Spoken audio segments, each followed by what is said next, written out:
Live or listening back to this show from Teachers Talk Radio. You can catch up with all our shows by visiting our YouTube channel or by listening back at ttradio.org. Don't forget to like and subscribe to enjoy more live education conversation from TTR. We hope you enjoy this show.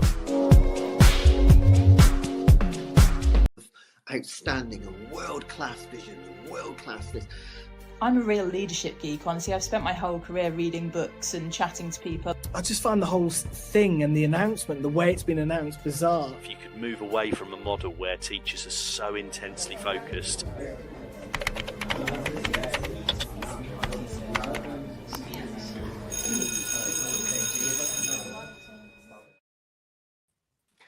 Good morning and welcome to Points of View on Teachers Talk Radio with myself, Liz, Carl, Ray and Lucy.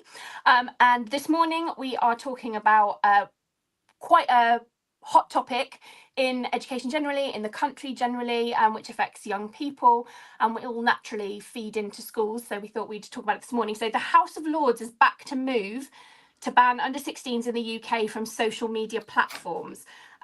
By 261 votes to 150, opposition peers voted to support a ban through an amendment to the government's schools bill. The government, however, has indicated it will try to overturn the amendment in the Commons whilst it holds its own consultation on a potential ban.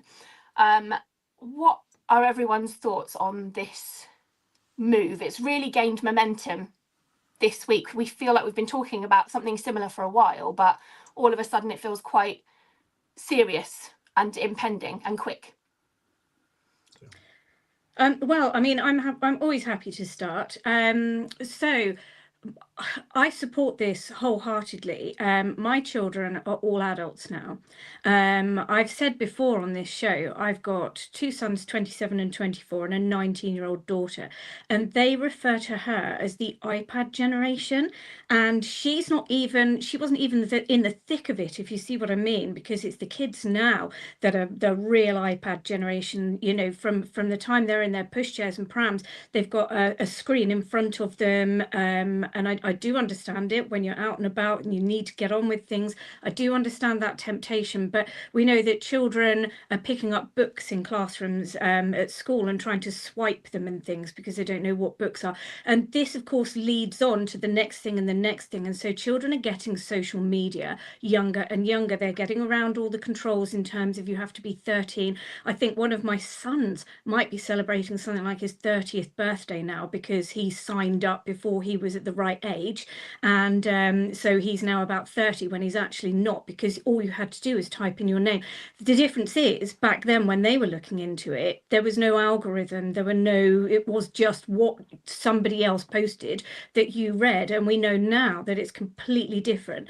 And it's the algorithms have been deliberately designed to make this addictive, and what they do is they start off with something. So say if you look at I'm trying to pick a topic that's not within children, but say if it's looking at celebrities and how they look, and it transgresses to how they become so thin, what treatments are they getting, what diet are they eating, how did they lose so much weight and before you know it, those kids have been shown and introduced to concepts of weight, of vanity, of appearance, and given a false impression of how they should look. And you can see it in classrooms, you can see it amongst young girls in particular, but even young boys, you know, girls who are I remember a student of mine used to get up at 5 in the morning and she was so tired because she had to put her makeup on, and she had the whole the kind of stuff that you would put on for a once in a year party. You know, this was your regular daily look in case someone took a photo,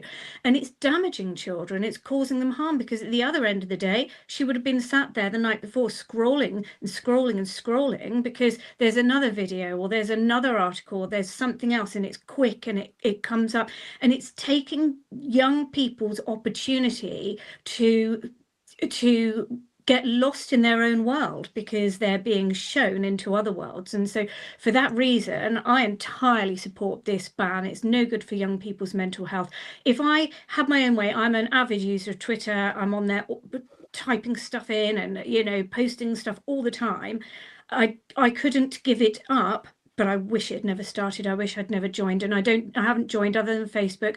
I've got Instagram, but I won't use it, and I won't use any other. I won't go onto TikTok or any of it now, because I just feel it's like a Pandora's box, and once you've opened it, it's just so hard to get out. And I'm an adult.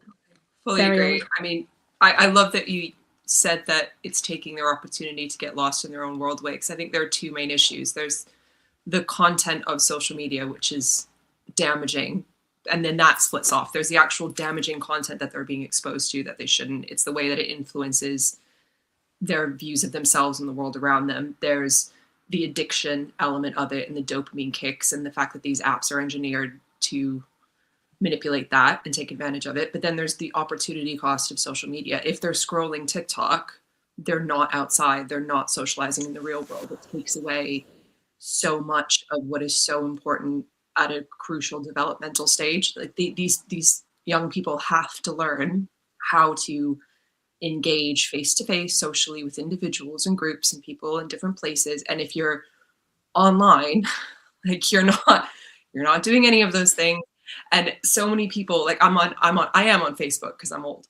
And well, if you're old, Ray, then it doesn't leave a lot of hope for me. I'll ask my students, they're the first to tell you, yeah, miss, you look like you'd be on Facebook. Well, I am. I'm in a lot of local Facebook groups because I think they're hilarious. Like sometimes they're useful, right? Sometimes it's useful information for the community, but 90% of the time it's just hysterics. I scroll these local Facebook groups because it's so funny. It's the conversations and anyway, it's a laugh. But a lot of the posts on these local Facebook groups where old people are complaining about things is, so many there was a group of youths outside and these boys in the park and and like, yeah, sometimes they're actually doing things that they shouldn't be doing, but I love it. I love, like, when I'm walking around, and maybe this is because I work in a secondary school and I'm not scared of teenagers, but when I'm walking around and I see groups of young people, no matter what they look like, what they're wearing, etc., just outside or BMXing in the park or hanging around on a corner and talking to each other, I'm so happy about that. If they don't have their phones in their hand when they're congregating and socializing, I'm like, yes, that's a win, because you see it so much less often now than you did 10, 15 years ago. Like I first got here in 2010, so that's kind of my only point of reference for this country. But it feels rare that you see a group of youths loitering outside without phones in their hand. I don't give a monkey's what they're doing when they're loitering, as long as they don't have their phones and they're not scrolling. I'm like, great, cool, you're being teenagers. And there's all this data now about, and I'm about to say something that's probably gonna get me in real trouble as a teacher, but why stop now? There's so much data saying that like teenage drug use and teenage alcohol use is plummeting. And I'm like, that's because they're not getting drunk in a field with their friends. Like, what's the point of being a teenager in this country if you can't get pissed in a field with your friends? Isn't that the point of being a teenager in the UK? So these kids are not, and so there are benefits of it, I guess. But at the same time, I'm like, you're missing valuable, not to say every 15-year-old needs to go to the park with a bottle of wine, but for God's sake, please go outside, please socialize, please make real life questionable decisions, please learn, please grow, please have these experiences that we all had when we were young, because it's part of growing up. And I just feel like so many things are being taken away from them, the good and the bad, because of their phone addictions, and they just want to sit in their house and scroll. But I'm going to keep talking and then I will shut up, I promise. The other side of this, right? It's not just the social media. It's the parenting and the parenting. Like I will always come back to the parents, and I'm not even talking about the parents not monitoring their social media use or their screen use. I'm talking about the culture of parents helicoptering and micromanaging and feeling that they need to know where their kid is every second of every day and not allowing them out of their sight. And not what we actually have in this country is a mixture of social media and screen addiction, which is warping our brains. Every study shows that, and the younger you are, the worse it is. And combined with that, we have a culture of like parents see themselves at the center of this panopticon where they have to monitor all of their children constantly, and they're absolutely terrified of giving their kids any kind of freedom. So no, they're not getting pissed in a park. because they're on TikTok, but also their parents never let them out of their sight anyway. So they don't have any freedom. They don't have any ability to learn and grow on their own and develop any kind of independence. They're literally trapped in their houses in the room. So these two things feed off each other, right? Parents look at social media and they get scared of the world. So they lock their kids in their house. Kids get locked in their house. They spend more time on social media. And it's just like the whole thing just snowballs. And then you have these kids that come to school and they don't know how to function with other people their own age. They don't know how to problem solve. They don't know how to resolve conflicts. They haven't developed any sort of social skills, because the only time they're in a social environment is when they're in school, monitored by staff who are also there's increased pressure on staff to monitor kids every second of every day because of safeguarding. So they're never out of sight. They're never allowed to just exist and learn themselves. They're never let off the lead. So that's my thought on it. The whole thing's messed up. Can I ask a question? There is an argument out there that allowing young people to explore social media whilst they're still at school enables school to support them to learn how to negotiate that risk. So there was an article recently in the TES which made this point, that it's the only place where young people could negotiate the world of social media, but also have the support of responsible adults that will give them advice and guidance to understand how to use it in a responsible way. How would you respond to that argument? Well, I've got a view on that there is one teacher roughly to 30 students in a school. There's got to break down to something like that. How many of those students are going to reach out? They're probably the ones who are asking for a second opinion, having spoken to their parents, not the children who have no one to speak to and aren't used to speaking to anybody and don't trust other people, i.e. teachers.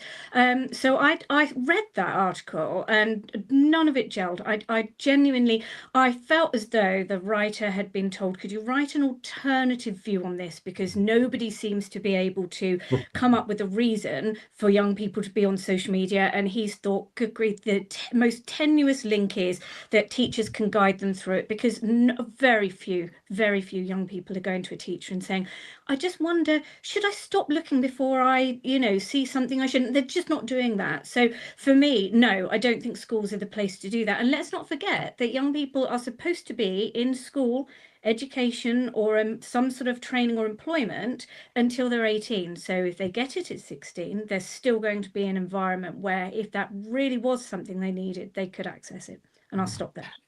I find that a really, like you say, Lucy, I find it quite tenuous, because obviously we teach about a lot of things like drug use, alcohol use, things like that. We're not encouraging them to go out and use it in order to find out whether or not it's good for, so I don't think they need to use social media for us to be able to teach them about the dangers of those things.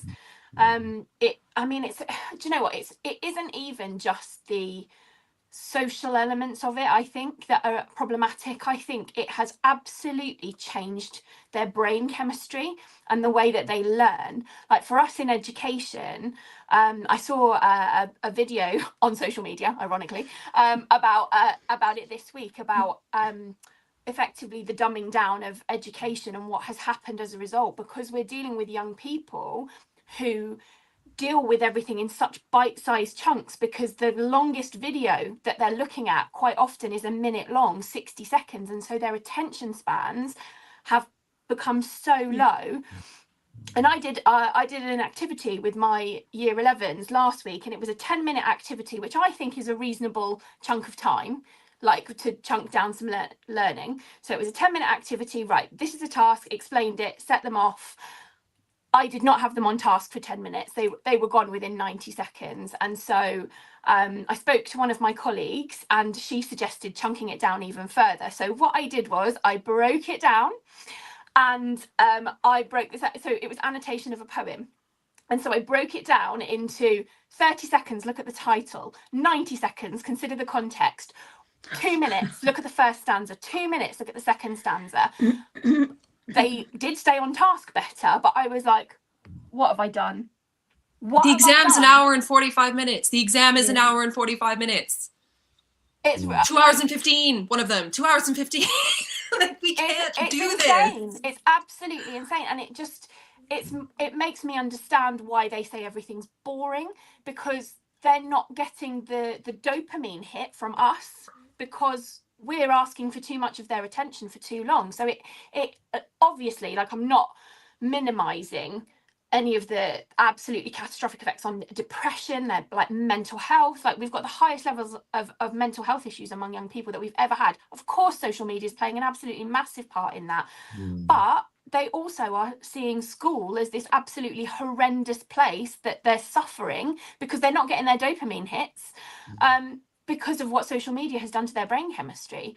But what really frustrates me is, and I do agree with you, Ray, I do think it does start at home. I think as parents, I mean, the irony of this is that I'm keeping my child occupied on a screen right now while I'm doing this show.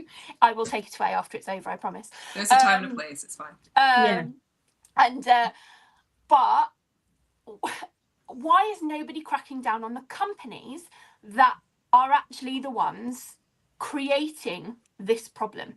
Like, nobody's regulating them. Nobody's making sure that they are not pushing this harmful content onto young people. There was a family, wasn't there, of the young girl who took her life, who was suing Instagram, I think, because they blamed the company for pushing like the suicide ideation. Molly Russell, I think, is the case, isn't it? Yes, I think that was it, Carl. And I agree with that family. I understand why they blame social media for that, because what was the documentary with Matt and Emma Willis, where I think they joined Fresh, they said that they were young people, and I think it was within half an hour in their algorithm was suicide ideation. Like, even though they hadn't looked at anything remotely linked to that, it was still pushed into their algorithm and they were being fed information on that. And you just think it is so dangerous as a medium. I fully support a ban. What about those who say that social media is a lifesaver for young people who would otherwise feel completely isolated from their peer group? Young people who suffer from social anxiety, young people who have various mental health conditions, which mean that social media is their only means of escaping from what is otherwise a particularly cold and unfeeling world, and it acts as a prop to keep them connected to people who are feeling similar to themselves or able to support them. What about that argument? Because I've come across people who fiercely defend social media for under 16 on the grounds that their child went through a period like this, and social media was in their words a bit of a lifesaver. I get that. And I also, sorry, Lisa. No, you go. I promise. I get that. And I also get, I've taught a number of students. I was a head of year for 8 years. So I know I've spoken to a lot of students about this outside of the classroom. I've taught a lot of students, particularly queer students, LGBT students, who grew up in extremely rigid or conservative with a small c, or unwelcoming, unaccepting homes.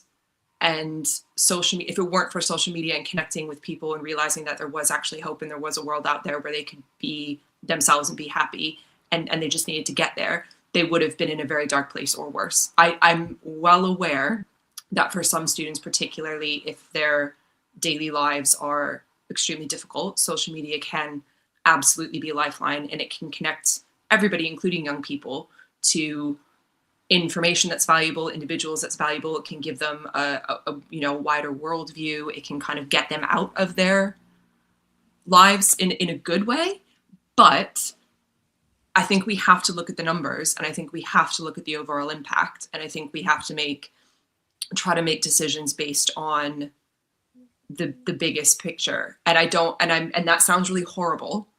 And I'm aware of that. I'm aware that a ban for under 16s would take that lifeline away from some students. So maybe there's some compromise or some nuance that needs to be looked into. However, I feel like there are bigger issues, and the rewiring of our brains and the impact that is having on our ability to function, I feel needs to take priority right now. So I want to come back on that in a second, Carl, because it's a really good question. But I just want to talk to you about Hachette Learning, because this show is brought to you in partnership with Hachette Learning, publishers of professional development books and resources that support great teaching and learning in schools across the world. Level up your development, your professional development today, and visit www.hachetteLearning.com to explore the full range of titles. And then also, Teachers Talk Connect is back. It's our annual CPD and networking extravaganza. Join the TTR team on Saturday, the 14th of March in Manchester. Tickets are free. What are you waiting for? Head over to ttradio.org/connect 2026. And I'll be really brief on that. The question that you posed about young people who might be in living in isolation because of their sort of issues, their social anxieties and things like that. And I just wanted to say, before we look at Neil's comment, I just wanted to say that those children are probably some of the most vulnerable children in our society, and probably the children we most need to protect in some ways from the harms of social media, because if they're struggling with communications in the real world, then probably going online, they're more open to manipulation. There's a very creepy person on social media, I don't know what site, but I see from time to time, who says their friend, I'm your friend, don't forget I'm your friend, and I'm here for you, and you don't have to talk to your parents because and it's really creepy. And yet I can see how for some young people they would really buy into it. I mean, I was talking to my son last night about things that rabbit holes I went down in terms of books. I read a book called The Borrables, a series of books, and these kids had run away from home and they lived in sheds and garages, and I wanted to sleep in our garage. I mean, when young people, they I did anyway, completely immerse themselves in things, and so that would really concern me. I didn't know if somebody wanted to respond to Neil's comment, because I think it's quite a pertinent comment, to be fair.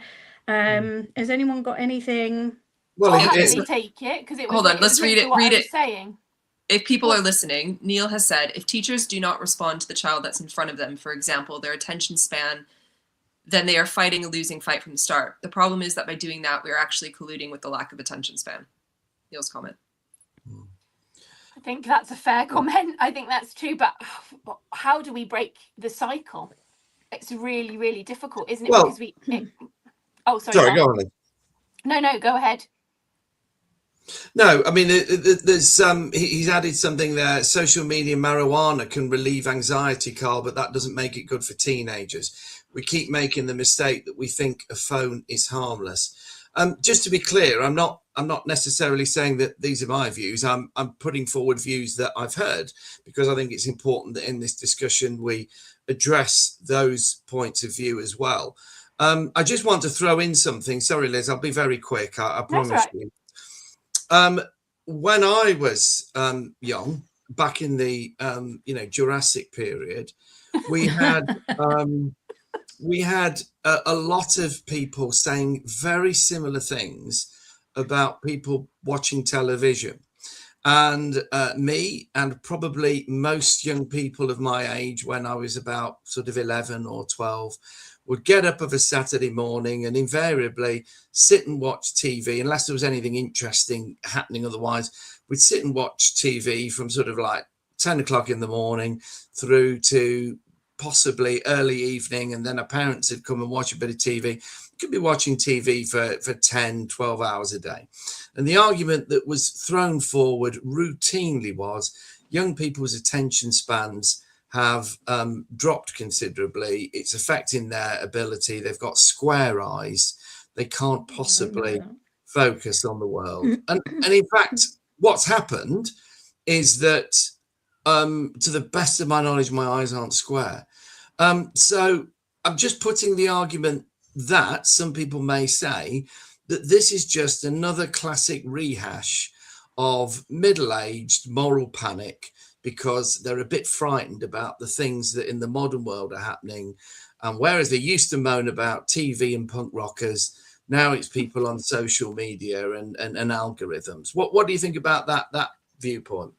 I feel, right, so I hate sounding like some old fart who hates everything new and young. And I really, really, really, like, my life goal is to just not turn into an old person. I don't know, whatever. I hate it. And I hate hearing myself say things that, you know, my parents used to say when I was a kid, or I hear my grandparents, like, I hate it coming out of my mouth. But I don't hate this because all of the data supports exactly what we're saying. All of the studies that have been done have shown just how much social media and constant screen time is affecting our brains, and it is affecting our attention span. It is affecting our ability to engage with people. It is affecting our social and problem solving abilities. Like, everything shows this. There is no, like, this is literally different because we've proven that it's different. And I understand 10, 15 years ago, I remember my first couple of years of teaching, and all the older teachers were lamenting the phone use and whatever. And I thought, like, no, I get why they shouldn't be in schools. I get that, but you can't, like, times are changing, the world is changing, technology is changing, embrace it. Oh, wow, this is great. You can communicate with people in China. I thought it was a good thing. And the internet in general is a good thing, but we didn't have the data yet. And I hadn't seen the regression across the past 15 years of my own students and their ability to focus on anything. I hadn't seen it 15 years isn't long term, but you know what I mean? I hadn't witnessed it, and we didn't have the data yet, and now we do. So this is different. This is literally different from television. This is literally different, even from video games, which are notorious for dopamine addicted people as well. It's even worse than that. And everything proves it. So I'm gonna sound like a complaining boomer, and that's fine, because it is different and we know it's different. So we have to do something. Otherwise we are in so much trouble. We are But also, as they'd say. Television is produced and edited. It has to go through quality control, certainly used to. And so you know, what we were being fed was one directional. We absorbed it, but we were, you know, I mean, good grief, Carl, you're probably a similar age to me. When we were children, we were watching these adverts where a group of children were pulling a little dinghy with a sail across a rugged field, and then it hits the power lines, and they all die. A little girl who picked up a sparkler in her glove, and then her hands all burned. Like, we were shown some terrifying stuff that genuinely has made, you know, so it's not as if, you know, we weren't given messaging or important information, because we were. But the thing is, we were told it, we chose to listen or not, and invariably we just did because the telly said. And so you will die if you touch a sparkler. It's as simple as that. But, you know, so we learned stuff from it in the same way that we might say we young people learn things from social media, but we couldn't interact back, and it couldn't morph the message into something different. The more somebody watched it, the more it gained traction or interest. And so it was I mean, you're right. I mean, I remember the square eyes, sitting too close to the television. It's bad for you. All of these things, I remember it well. But it was a one-dimensional thing. You watched the telly, and then you turned it, and you got told. I mean, good grief, you know, I got told off for having my head in a book. You know, you get your head out that book, go outside and do something. You know, and talking of books, I've got my diaries from when I was 13 years old, and I was reading Wuthering Heights. So I've got in there Poldark, Wuthering Heights, all these books, and I'm not kidding, I've got Wuthering Heights, and I've tried to sit down and read it, and even I don't have the attention span to read it now, and I'm ashamed of myself for that.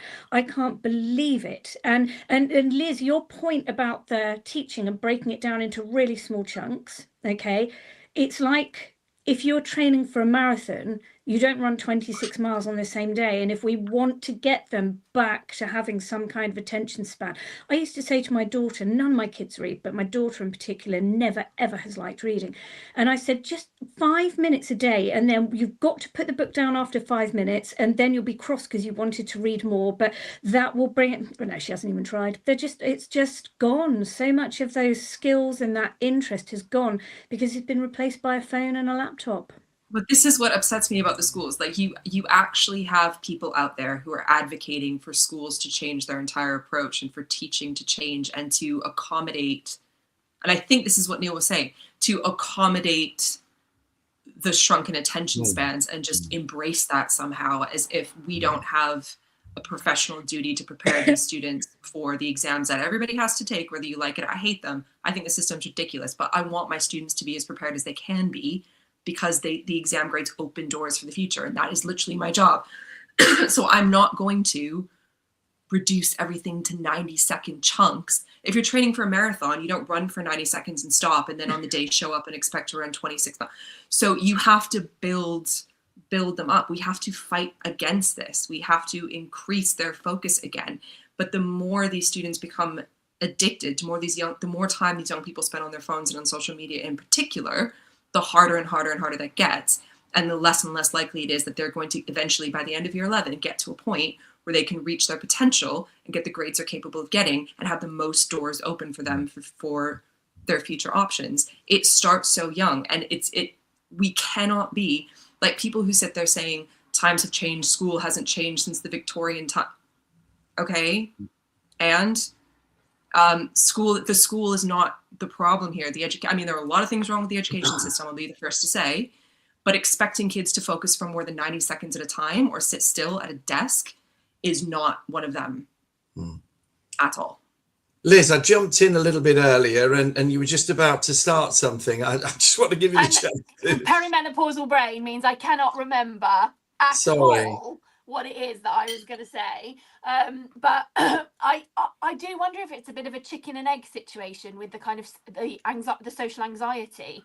And I don't know whether it's the social media that has effectively started that social anxiety, and then by this kind of self-medicating with social media, if it's this just perpetual thing. I mean, I've had emails sent to me about students comfort and coping strategies being scrolling social media, like they find comfort in that. They find that constant scroll makes them feel better.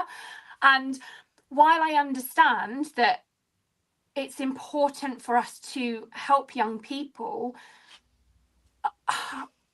would we advise, if a midweek glass of wine helped a 14-year-old cope with their social anxiety, would we suggest that they did that? No, we wouldn't. So scrolling social media feels a little bit like we are perpetuating the problem. And if we are going to say, okay, they find their comfort in social media, it keeps them connected with the world around them, isn't that more argument for regulating the companies in the first place, so that the content that then is being pushed to young people is healthy, supportive, not kind of this brainwashing nonsense, filth, whatever it is, filth. Gosh, how old am I? Mary.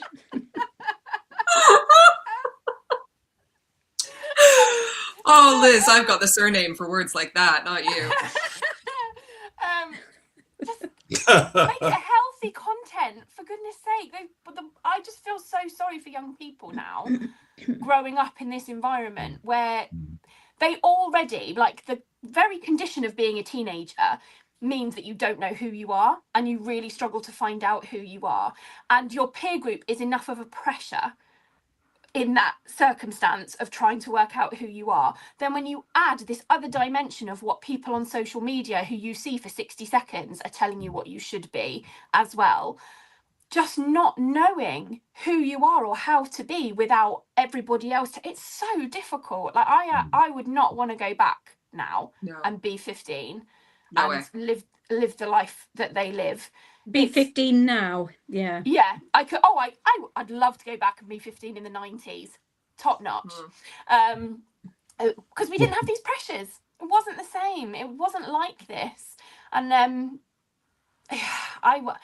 I think we're looking at the wrong solutions. I think this is the only solution that I think we actually reasonably will do, because no one's going to regulate the companies. They are going to be allowed to carry on and do what, because that's just the way that it is.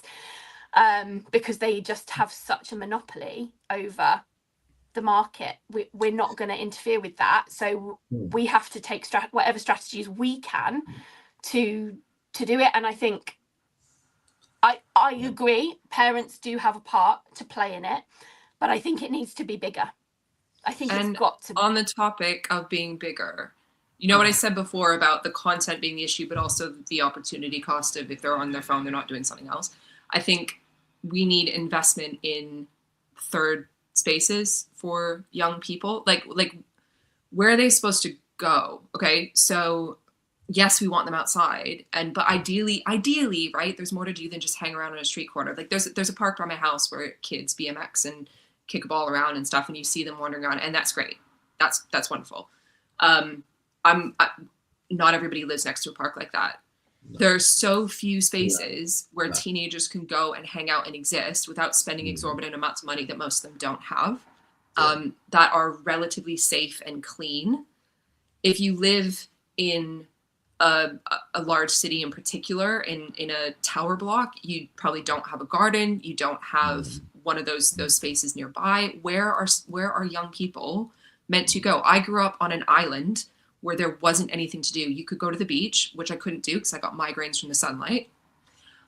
You could go to the cinema, which gets really boring if there's nothing out that you want to see. You could walk around a horrible mall. And expensive. A lot of people didn't have money for that. Or if you could see over the bar at a bar, they would serve you. So what you had was people from the age of about 14 going out drinking in clubs that they had absolutely no business in, were incredibly dangerous. Getting up to all sorts, that was not, and that was just the culture. Like that was just what people did. And obviously that's not an option. That shouldn't be an option. So I know what it's like to be a teenager and be like, I want to do, like, I don't want to be at home. I want to go out with my friends, but there's nothing to do except get up to trouble. And that's part of the reason it just comes back. It just feeds back on itself. There's nowhere to go. So they stay inside as well. Can I raise 2 points, just because I think it's important that at some point they're aired. Not that, again, they're necessarily my point of view. One is the accusation of bad science. There's a lot of what I've heard, and I'm not an expert in these matters, but what I've heard is there's a lot of bad science involved in things, discussions about this issue. Much of it that has been replicated by Jonathan Haidt in his best-selling book, The Anxious Generation. For example, we all use, and I'm as guilty as anybody, of the phrase dopamine hit. Apparently there is no such thing. Dopamine does not spike when you are in it's a phrase that's been injected into popular understanding because it helps us to understand a feeling or a concept that we have. But actually, that's not how the brain works. Dopamine does not spike when we have a pleasurable experience in that way.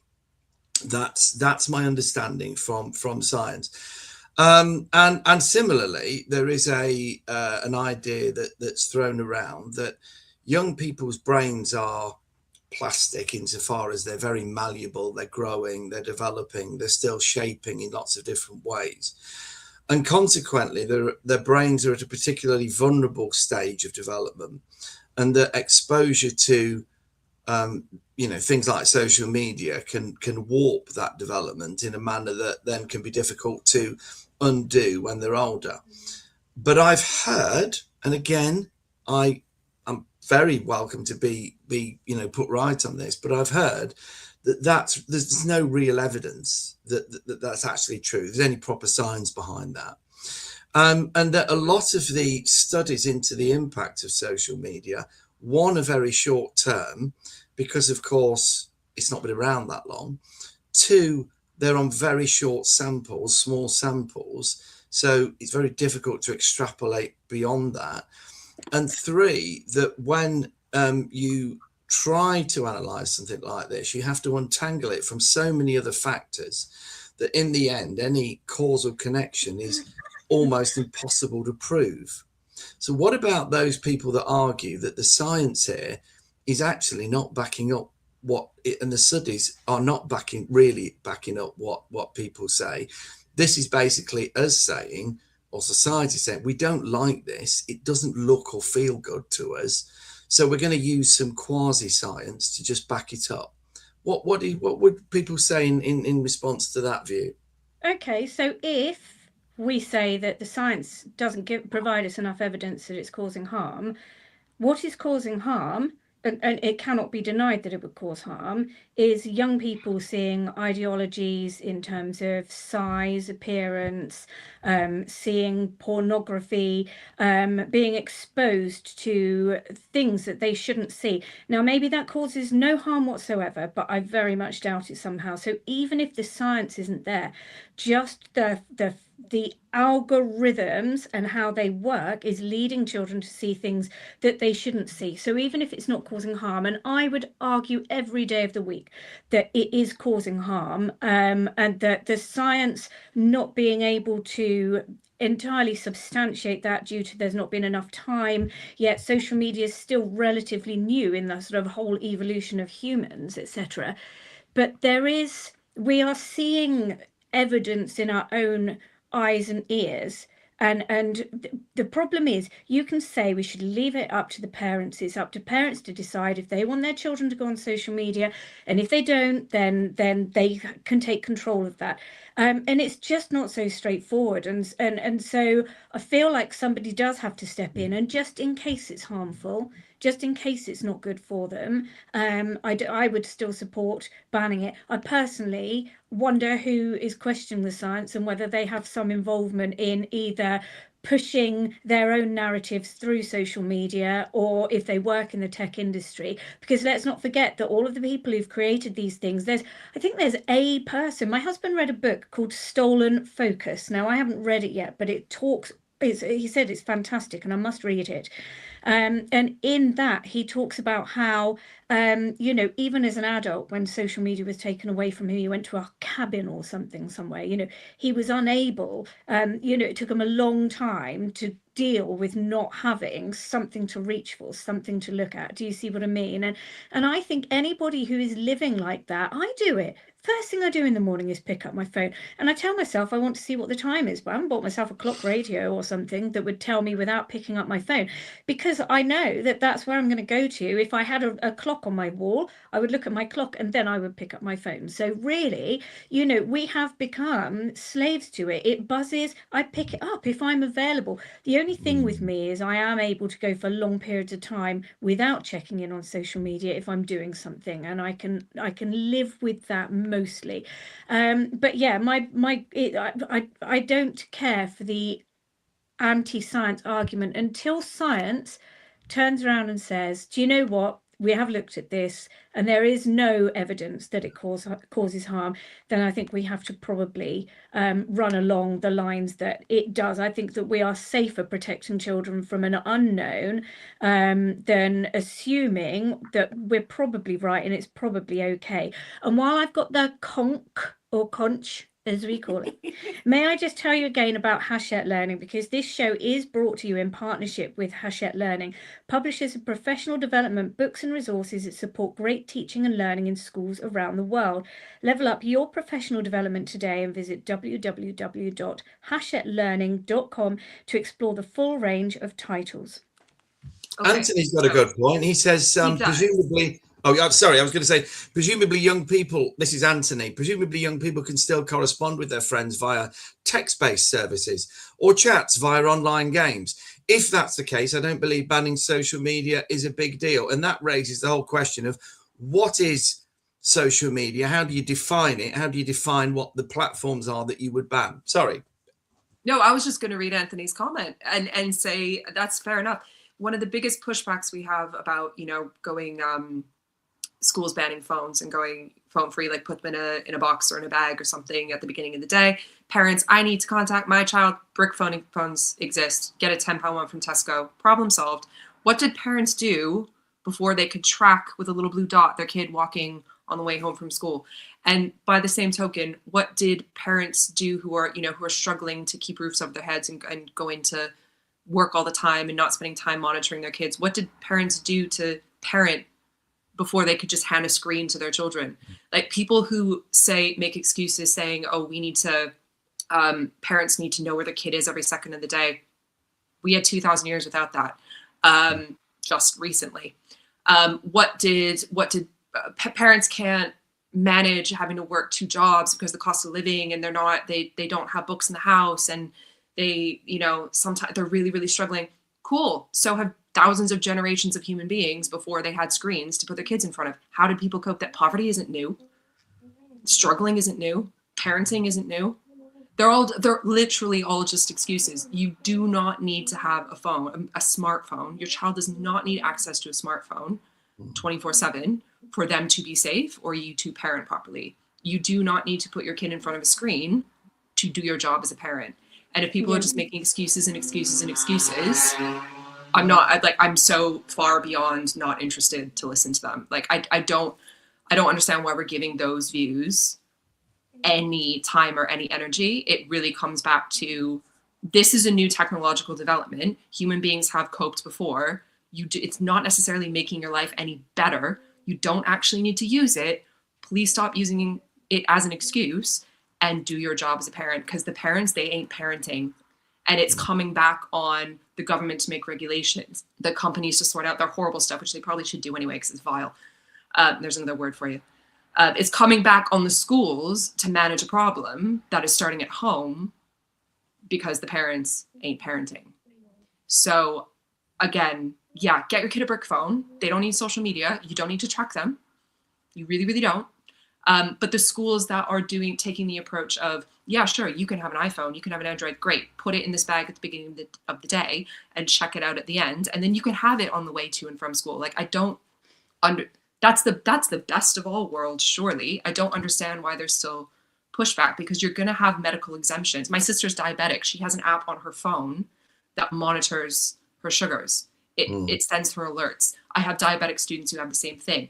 Obviously, they'll be allowed. Okay. People who need their phone for an actual, they have to for their physical health, they will be allowed to. We're not going to endanger. But that's not social media.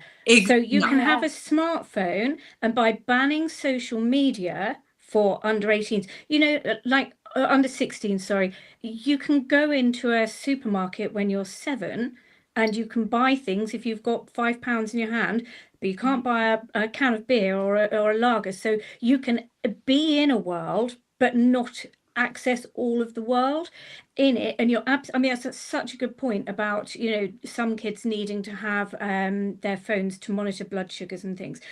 The smartphone issue, the phones in school issue, would be lessened enormously by not having social media access until they're older. Actually, a thing that I have a problem with, and I have a solution to, is the access to social media at 16, on your 16th birthday, because I'm an August birthday kind of person. So I would have been the last person. Everyone would have left school and I still wouldn't have been able to connect on social media. And I didn't resent, but I always felt the time of year my birthday was, because I had August the 3rd for presents and cards and things. But on August the 3rd, I turned 16 and I was chuffed to bits, or 15, say. We went to school, and on the first day, there were already 2 or 3 people having their 16th birthdays, and it drove me mad. I hated it. So the idea that you've then got kids all throughout the year going, yay, I've got whatever the latest social media is, and other kids who are still excluded, not to mention, I would probably do better in my GCSEs if I tried hard, obviously, but I would probably do better because I wouldn't have the distraction of this new shiny social media thing that's just come into my world. the same as the September birthdays and the October birthdays, etc., because I wouldn't have those distractions. And so my solution is not when you're 16, but when you finish year 11. And I would tie it in with, you know, when HMRC send your national insurance code, they are able to identify every person in this country who turns 16 in the following year, because it comes when you're about 15. And so what my solution would be is that in the end of June or whatever, after all the GCSEs are over, HMRC sends a code. They can send it electronically, and you have to use that code to input all the social media sites to be able to access them. That way everyone gets it at the same time. Nobody in year 11 is on the social media whatsoever, so they can concentrate on their exams. And then when they go to sixth form, if they're going to be stupid and you know, prioritize social media over their A levels, then surely that's what we're doing anyway, is sorting out who is right to go to university and who isn't. Do you get what I mean? I wasn't actually make it dependent on the exam results. No. I just like when they leave the end of year 11, and then it's the same time, because I was thinking that too. If you make it 16, you're just going to have like all the younger kids in that year. It's going to be so excruciatingly horrible, and you don't get rid of the problem in year 11 anyway. So yeah. One of the things that's nice about the idea of a social media ban for me as a head teacher is that one of the issues about banning smartphones from schools is that actually, on the whole, the problem that young people experience is not one that they experience in schools. There are very, very few schools where young people are regularly using phones these days. I mean, there are different ways in which schools achieve it, and there are all sorts of issues about that. But there are very few schools where, you know, young people have unfettered access to phones. But of course, the moment they walk out the door, they do have unfettered access. And at that point, all manner of things happen, which then do have a knock-on effect in schools. So the idea of social media, a ban on social media, has an appeal because it has an impact on what happens to a young person outside of school when they are literally unprotected and have free access to it. But can I ask, do you think WhatsApp is social media? Technically it is, apparently, but you are in control to a certain extent on who you're in contact with. WhatsApp isn't really randomly pushing you information, whereas any other set like TikTok, Instagram, Facebook, they don't use Facebook, but that's just, you know, I always use the example of the killing of Charlie Kirk. Like, I would not have sought that out. I would not have looked for that at all. But on my social media, there it was presented to me. Yeah. Because, and there's nothing in my algorithm which would suggest that, you know, I get things about calligraphy and, you know, air fryer baking and all that sort of thing. It wouldn't have ended up like being in my algorithm, but I got it, I saw it. And with things like WhatsApp, that doesn't, I know that, you know, if obviously you get the occasional unsolicited message or incorrect message or whatever, but it's very, very rare. It wouldn't be daily. So I don't think that WhatsApp is. And I just wanted to come back, Carl, to the medical thing. There was, the science thing. There was an article in the British Medical Journal this week about doctors declaring social media use for young people a public health emergency. So I do think there is science. It might not be like the dopamine hit. It might not be kind of the chemical imbalance element of it, but the effects that it's having and the pressures that it's putting on places like CAMS and things like that were already, prior to social media, already a massively stretched service. Now we've got such a high number of people who inevitably are affected by their social media use. So those services are ineffective. Kids are on waiting lists for 5 years, their entire educational time, and it's because there are things outside that we can try and do. I don't know if it's science based. I don't know. I don't know how we would quantify it, but I can't read the full article on the British Medical Journal, unfortunately, because I'm not a member. But it says, you know, that Ofsted have got immediate powers to check schools' mobile phone policies, with schools expected to be phone free by default. The potential ban on social media for under 16s follows Australia's introduction of a similar policy in December. France, Denmark and New Zealand are considering similar measures. Like, we're not talking about, it's not unique to us. It is an international problem. Yeah. Okay, WhatsApp, anybody else got a view? Because my view is that if you are defining, if you are proposing a ban on social media, I would argue that WhatsApp does have enough of the features of social media to be also included in the ban. And I know that Australia hasn't done that, and that's a source of discussion. And some would say, as you say, Liz, that WhatsApp is not algorithm driven, therefore content doesn't appear which you didn't necessarily ask for, but it nevertheless facilitates many of the other dangers that social media presents to young people, in terms of a fear of missing out, a requirement that they are constantly in contact with one another, and also possibly, as we say, encouraging young people to stay indoors, or at least in an insular world rather than in a more real interactive world. I don't think it counts, because if you're sorry, Lucy, because if you're going to say WhatsApp is social media based on that, then you have to, like, you can set up group chats with your message, whatever your phone's default messaging service is, you can set up group chats there. So then if you're banning WhatsApp on the ground that it's social media, you might as well ban the whole smartphone, because as long as they can create a group chat, then you still have that particular problem. But I'm with Liz. I think the issue is algorithm based, and WhatsApp, I think WhatsApp is a reasonable compromise for students to still be able to, like, create school chats and friend chats and family chats and stay in touch that way and receive information back and forth that way without having all this external stuff forced on them that they never necessarily even searched for. I think that's the main issue. And you don't have the constant scrolling on the feed. It's the scrolling on the feed and the bitty information, and then it's the actual content that's being shown to them. I think those are the two main issues, not the group chat thing. I mean, we've had, before smartphones, we were in group chats on MSN Messenger and AOL and ICQ, and we had all these internet based, and those were like 10 years before any of the phone based group chats. And I feel like, yeah, it had, I mean, cyberbullying happened, that's for darn sure. There were some negatives, absolutely some negatives there, and people sharing photos, you know, when she wasn't invited, like, it still happens.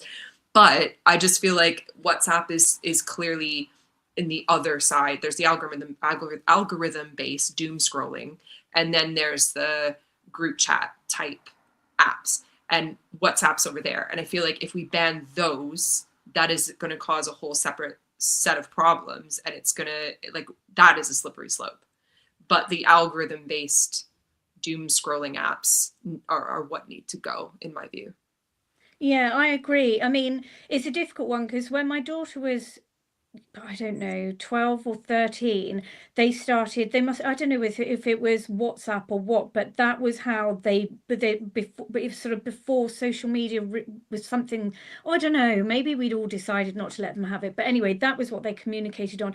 And there would still be that bullying element, because my daughter used to come down and say, so-and-so's just said, you know, so-and-so, and I don't think that's very nice. And then I would say, well, you know, I would leave it or whatever. So I guess you can't shield them from everything. When I was at school, my best friend Nikki, who lived around the corner from me, and I would go out all evening round the village on our roller skates or whatever, and then we would go home and we would write a letter to each other. Like, it is natural for young kids to want to contact. And she always used to start mine, yo, loose, and then there'd be all kinds of, honestly, it was so cute. And I've gotten somewhere, and then there'd be pictures and cartoons and, oh my God, Mikey's so handsome and stuff. Do you get what I mean? It was just daft, everything that came into your head, and then we'd swap letters. And, you know, so kids have always wanted to be in control. And I guess that there were probably some kids who had nasty letters passed to them that they would have looked in their bags in the evening and found something mean. So you can't, those kinds of things probably have always existed, and, you know, were much more public, actually, because kids could be bitchy to your face, whereas now they don't have to. The same as a bloke doesn't have to, boyfriend doesn't have to tell you in person, really sorry, but that's the end of the relationship, and just send a message and off it goes. So it's that same kind of thing where it's removed that contact, that face-to-face contact. But I think that's already, I don't think WhatsApp should be banned. Okay, it's an interesting one, because I have a feeling that we are heading for some kind of formal social media ban, or at least a heavy restriction on social media use for young people. But I also have a concern that what we will be doing in 2 or 3 years' time is having exactly the same conversation with almost the same arguments against other platforms that have emerged in a sort of, multi-headed Hydra approach, where tech has developed better versions of WhatsApp, better versions of other platforms that don't have some of the features that are in the legislation, but nevertheless are very harmful. Because I've seen plenty of bullying on WhatsApp in school, plenty of young people who have been made to feel really bad about themselves in WhatsApp. So WhatsApp is by no means a harmless platform as far as young people's interactions are concerned. And I think that there is a danger that I know, Ray, you called it a slippery slope. We have to make decisions about where we draw the line on lots of things. And we do make those decisions and constantly recalibrate them depending on our, judgment of the evidence and our consideration of how, much harm is being created and so on. But nevertheless, I have raised that question because I think there is a very real matter of deciding what is social media and what is not. Yeah, where's the line? And where is the line? Yeah. And also, when you're doing that and you're defining it, there is the potential for bad legislation, insofar as it defines things in a way that is either easily circumnavigated or is actually counterproductive. So that, I think, is why the government has decided not to immediately support the Lord's ban and instead take a 6-month consultation. And I think actually that approach is probably the right one. And I now will come out and say I'm in favour of a ban. I am in favour of a ban. I know I put forward lots of arguments against, but that's not me. I'm just trying to offer a different view. I am in favour. It's been good. But I think that having said all of that, a ban is not a panacea. There are still dangers, and it's getting the legislation right and making it sufficiently flexible so that as new technology drives new platforms and new developments, the legislation is able to cope with that. Because for sure, I think we all agree, big technology companies, like big food companies, their whole business model is premised on the basis of trying to get people keep coming back and consuming more and more and more. Yeah. And what you need is regulation to prevent that tendency, because they're companies, they want to make profits. That's their reason for being. And government and the state has a role in regulating. And for far too long, we've thrown out statements like the nanny state, or you can't control things, it'll be a nanny state, and so on. When actually, in human history, we've always had to draw the line somewhere. We've always had to regulate, particularly with young people, because human nature is such that if you allow people complete unfettered access to something, then ultimately they will destroy themselves. They will become consumed by something which ultimately is not really in the best interests of wider society. And there'll always be a workaround, I feel like. So keeping up with the legislation, and something like YouTube, like where does that fall? Because that's a medium that my son watches YouTube clips and things like that of things that he's interested in, obviously like a monitored version, because I want to be in control of it. But is that considered social media? Because that's a way of pushing material to young people. Does there then become workarounds on things like that? And it's like, right, well, if we can't use this platform, we'll use this platform, or we'll create a new platform that doesn't meet that definition of social media, but we can still attract young people. It's a minefield, isn't it? and it's a very difficult one to combat. And we, like you say, Carl, we have to find a way. The government has to find a way to keep up with it. Yeah, there's no legislation probably can't be perfect, and it can't cover everything and all possibilities. But I think that responsible government has to consider and reflect on the evidence enough. Having said that, I do think it's right that we act, and we act soon, because I don't think we can spend the next 2 or 3 years pondering the rights and wrongs of this and the evidence, and whether we're absolutely certain as to the long-term effects of it, because ultimately we feel as a society, I think, pretty uncomfortable with what's happening, not only with young people, but let's be frank, with adults as well. And I think the balance of power has moved too far towards the technology companies and too far away from the more responsible messaging that, you know, you and I, Lucy, were subjected to with those little public information films back in the day, which actually, although they did scare us a little bit at times, they've lasted in the memory, and they came from a place of saying adults have to be adults, and their job is to help society to actually negotiate the worst aspects of human nature and to bring out the best. But you know what's interesting? Those adverts now, those ones that they would never ever dream of showing kids that. They would say they were harmful, the same as Ladybird fairy tales books. You know, they would have to be sanitized, and you would never have to see the end result, which was the boat, the sail, the mast hitting the pylons and things. And I think in some ways we're poorer for it, because I think that young people don't, they if you don't show them what they need to be scared of, they won't know. But in terms of having a consultation, now obviously I work in politics as a councillor, and everything has a consultation, and very often consultation means very little. It's just something you have to do, and very often the questions are written in such a way that the outcome doesn't have to be dependent on what comes out of this. And I really hope that if they are having they will have a consultation on this, I very much hope that it will be a meaningful consultation and not just a tick box exercise to be able to rubber stamp a decision that's made. It really is important that this is a consultation that takes into account a range of different ideas and opinions. I think that the discussions, you're absolutely right, Liz, about YouTube. I hadn't even thought about YouTube. How does everything fit into this? How do we monitor what people can access? It's not going to be easy, and actually, but I can't, you know, we can't be too hasty in this and then end up with a situation where it didn't work, or it looks like it's not going to work, and then it's completely pulled. And so yeah, it's got to be done properly. Wow. Good place to finish. Yeah, what a place to finish. Thank you, everybody. Thank you to everyone who's tuned in and joined in with us online. We're really appreciative of your engagement. Thank you, everybody, and have a lovely week. Thank you. Bye. Bye. Outstanding, a world-class vision, a world-class this. I'm a real leadership geek, honestly.